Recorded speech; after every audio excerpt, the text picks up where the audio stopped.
की है एनसीईआरटी। सो सारा इसका ही कॉन्सेप्ट यहाँ से मैंने लिया है। आगे बढ़ते हैं, देखते हैं।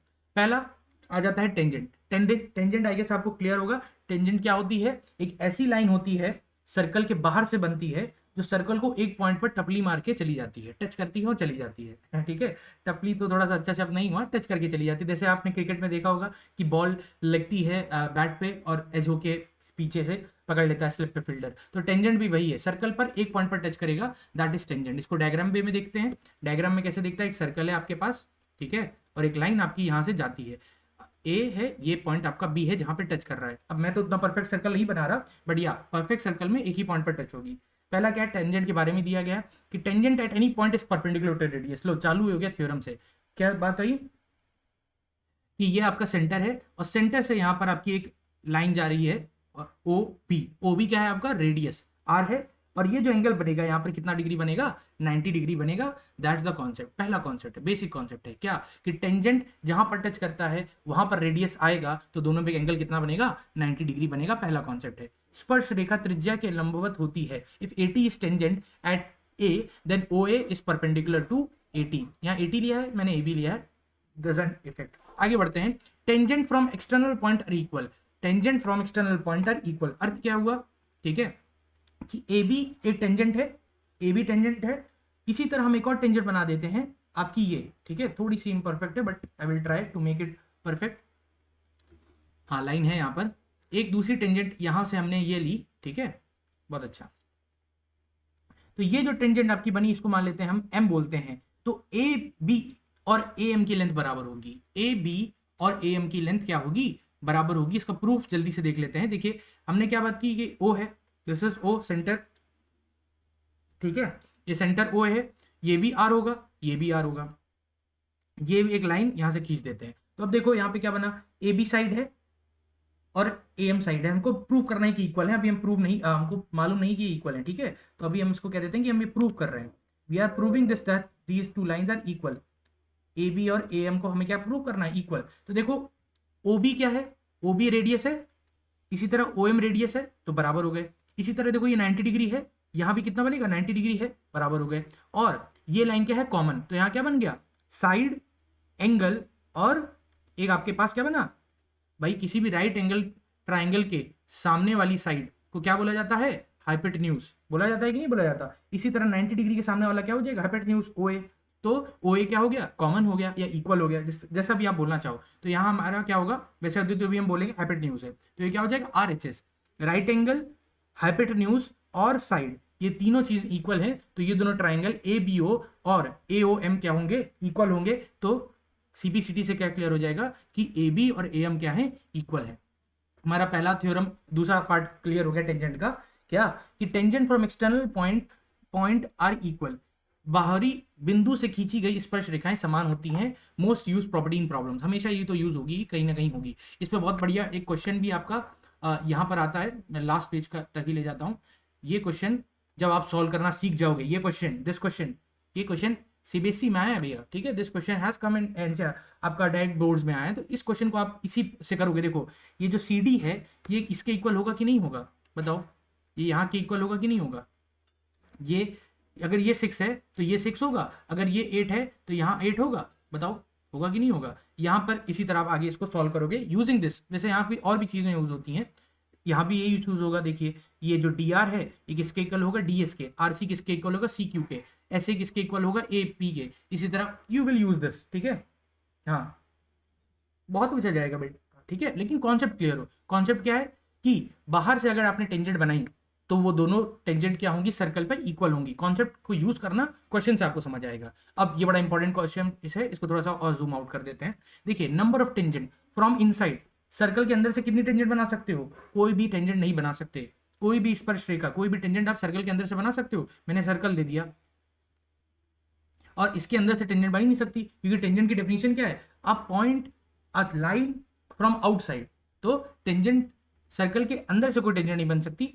ऑन सर्कल, सर्कल पे कितनी टेंजेंट बन सकती है? एक। सर्कल पे कितनी टेंजेंट बन सकती है? एक। मतलब ये एक है तो यहां पर एक ही टेंजेंट बन सकती है, ठीक है।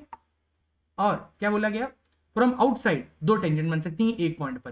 फ्रॉम आउटसाइड कितनी टेंजेंट बन सकती है? दो टेंजेंट आपकी बन सकती हैं किसी भी सर्कल पर। एक इस साइड से बन सकती है और एक इस साइड से बन सकती है, ठीक है, मतलब दोनों अपोजिट होंगी। ए बी, इतना अच्छा सर्कल नहीं बना है यहाँ पर, बट मोर और लेस ऐसा ही होगा। इसको मैं परफेक्टली भी आपको बना के दिखा दे रहा हूँ, ठीक है। देखिए ये आपके पास सर्कल है और इस पॉइंट, इस पर आपकी दो ही टेंजेंट बन सकती हैं बाहर से। इस पॉइंट से जैसे मान लीजिए एक ये बनी, इसलिए मैं खुद ही बना दे रहा हूँ यहाँ से। एक पॉइंट पे आपकी ये बनेगी, ठीक है, इस तरह से, और एक दूसरे पॉइंट से ये बनेगी। तो बाहर से आपकी दो ही टेंजेंट बन सकती हैं, from outside circle two tangent, from on circle one tangent, और इनसाइड से कोई भी टेंजेंट नहीं बनेगी, स्पर्श रेखा बोलते हैं।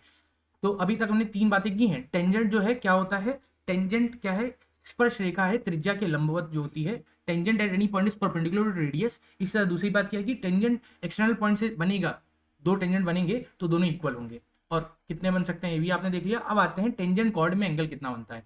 Angle between tangent and chord is equal to angle in opposite segment. इसको थोड़ा सा समझिएगा, इसको मैं आपकी बुक की भी हेल्प से थोड़ा सा आपको बताने की कोशिश करूंगा कि ये थ्योरम कहाँ पर है, बिकॉज ये बहुत इंपॉर्टेंट है, ठीक है।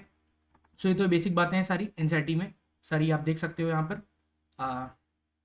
ये पहली इस पे आप कर भी सकते हो, जैसे tangent to a circle intersects it in one point. इसी तरह बाकी सारी चीजें हैं। नंबर ऑफ टेंजेंट्स के बारे में बात हुई है, एक सर्कल से बाहर से कितने बन सकती है, ये हो गई, उसके बारे में बात हो गई। ये थ्योरम है, प्रूफ की हमने भी, उसको जल्दी से डिस्कस किया है, ठीक है।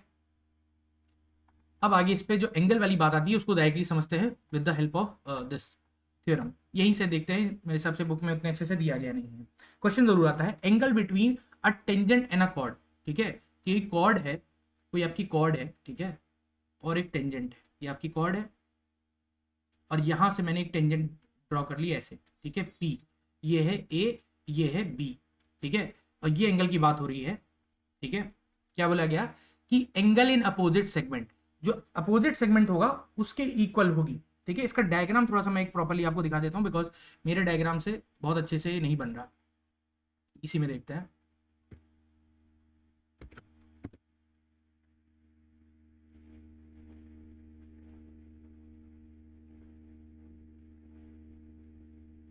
ओके, ये देखिए यहाँ पर, ये बहुत इंपॉर्टेंट थ्योरम है, ये क्वेश्चंस में आती है, थोड़े से मुश्किल क्वेश्चंस में आती है, ठीक है चीजें।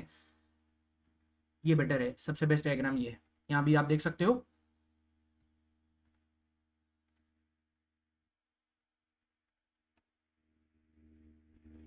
अब देखिएगा ध्यान से, क्या बोला गया, एंगल बिटवीन अ टेंजेंट, यहाँ पे यही तो हमने बात की कि ये देखिए एक आपके पास कॉर्ड बन रही है जैसे मैंने बनाया था यहाँ पर इस तरह से, और यहाँ पे जो एंगल बन रहा है और ये जो एंगल बन रहा है, ये दोनों क्या होंगे, इक्वल। इसी डायग्राम को मैं यूज कर लेता हूँ यहाँ पर, ध्यान दीजिए कि आपके पास एक कॉर्ड थी ऐसे, ठीक है, और यहां से आपका एक टेंजेंट जा रहा था, ये इस तरह से यहाँ पर एंगल एक बन रहा था, ठीक है।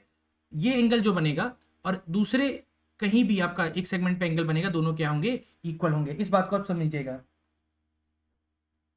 ठीक है। ये वाला कंप्लीट हो जाएगा तो मैं जरूर बनाऊंगा उस पर भी एक, ठीक है। तो यहाँ क्या बात आई आपकी कि एंगल बिटवीन अ टेंजेंट, यहाँ पे एंगल है ना, ये एक आपकी एक टेंजेंट है, एंड अ कॉर्ड, यहाँ पर जो एक कॉर्ड है BC, is equal to angle in the opposite segment. Opposite segment में जो भी आपकी कॉर्ड बने एंगल बनेगा वहां पर वो इक्वल होगा, इक्वल टू 48, जो भी यहाँ पे एंगल बन रहा है उसके इक्वल होगा। इस थ्योरम को भी याद रखिए, बहुत इंपॉर्टेंट है ये, ठीक है। यही यहाँ लिखा है, angle between tangent and chord is equal to angle in opposite segment, B A T is equal to A C B, और सी क्या है, अपोजिट सेगमेंट है, ध्यान रखिएगा। अब आते हैं पाइथागोरियन फॉर्मूला फॉर टेंजेंट। टेंजेंट के लिए भी वही यूज होता है, distance of radius is equal to tangent. ये जो आपका यहाँ पे जैसे हमने बात की सबसे स्टार्ट में, यहाँ हमने बात की ना, तो इसी को मैं बना दे रहा हूँ वापस से डायग्राम। देखिए ज्योमेट्री में डायग्राम बहुत इंपॉर्टेंट है, जब तक आप खुद से डायग्राम नहीं बनाओगे चीज़ें उतनी क्लियर नहीं होंगी, ठीक है। तो ये आपके पास एक इस तरह से बन रहा है, ठीक है। ये आपके पास ए है, ये बी है, ये ओ है। ओ बी क्या है, रेडियस, ये क्या है आपका एक लाइन है, और ए बी आपका क्या है, टेंजेंट। तो हम यहाँ पर 90 डिग्री कहाँ बनता है, यहाँ पर। तो पाइथागोरस लगाएंगे, पाइथागोरस लगाएंगे तो हमें क्या मिलेगा, बी ओ का स्क्वायर प्लस ए बी का स्क्वायर इज इक्वल टू ए ओ का स्क्वायर, दैट्स इट, ठीक है। तो अगर ये 5 है और ये 12 है तो ये ऑटोमेटिकली क्या हो जाएगा, 13, बिकॉज 5 का स्क्वायर क्या होगा 25, 13 का स्क्वायर होगा 169, that will be equal to 196। और 196 क्या होता है, कुछ गड़बड़ किया गया, हाँ सॉरी, ये आपका क्या होगा 12 होगा, हाँ। तो यहाँ 144 आएगा, यहाँ कितना आएगा 144। देखिए ध्यान से, ये 12 का स्क्वायर कितना होगा 144, 144 प्लस 25 कितना होगा 169, 169 किसका स्क्वायर होता है 30, तो यहाँ ओ ए क्या आ गया आपका 13 आ गया। आई गेस क्लियर हो गया। आगे बढ़ते हैं। तो हमारे पास पाइथागोरम भी आ गया। टेंजेंट में कैसे यूज होगा, use this to find radius और tangent length from right angle, question right triangle. आगे बढ़ते हैं।